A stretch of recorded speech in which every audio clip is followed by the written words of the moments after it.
You can start it now. Here I am cutting with the miter saw the angles for one of my seat frame slats that I will be positioned inside the 2x4s that I previously cut for the frame. I've cut this one to 45 degree angles, and I am adjusting it to the other side so that will fit in there flush in the corner to give it support for the seat bench.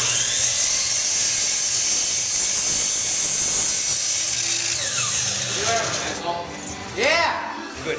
Here I am pre-drilling the screw holes for my seat slats and armrests. As you can see, I am doing 2 on each section on the top, and then I will do so on the bottom side of it so it fits flush and will tighten in correctly for my project. Here I am screwing in my 2.5-inch screws, galvanized deck screws, into my back slat to fit flush so the boards will look nice and even on my back slats. Here I am screwing in my armrests into the frame so that you will have a place to rest your arm instead of just a 2x4. Here is I am sanding the angles for the armrest, which will be a round cylindrical and like half a circle, so basically a radius size. But it takes time to do so with the sander. It is partly like how hard you push on the sander while you operate it and how well it turns out, I guess, if you don't mess up at all.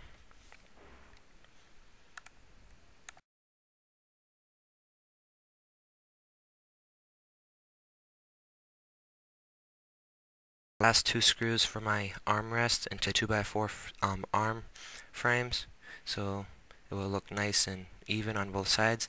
I did this on the other side too as well. I did the same hole spots, same drilled, pre-drilled it all the same and everything.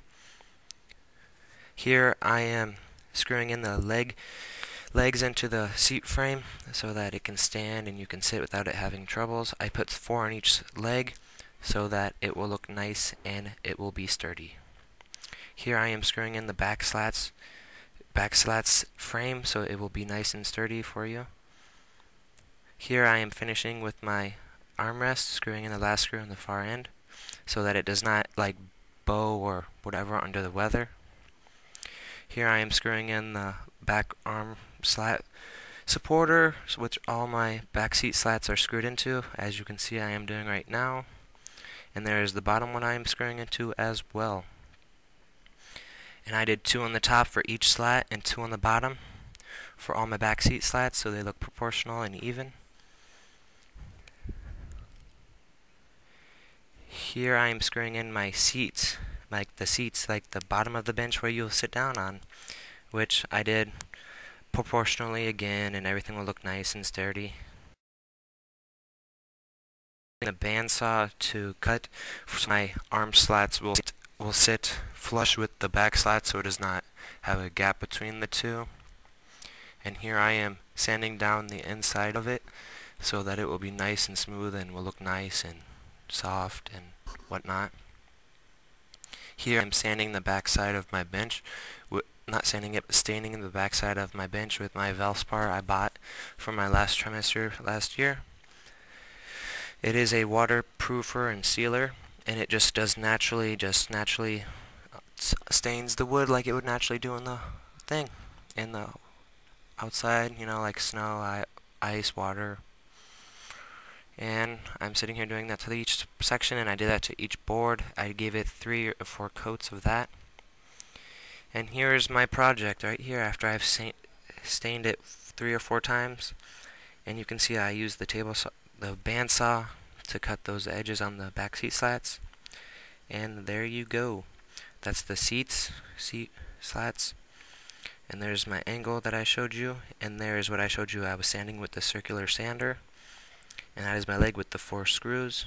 As you can see, I even sanded down the bottom of each seat. I'm proud of this project because it looks nice, even though I thought it should look nicer because I was comparing it to other people's projects and how they have inside wood, so it's like not as, so mine's not as nice looking as theirs, but mine will last longer out in nature. And that is my project, my garden bench. Thank you. Here we go. Stop carrying on a casual conversation. Let's do this again. Uh, Now do this. I Do wrestled the finger pretty thing. good.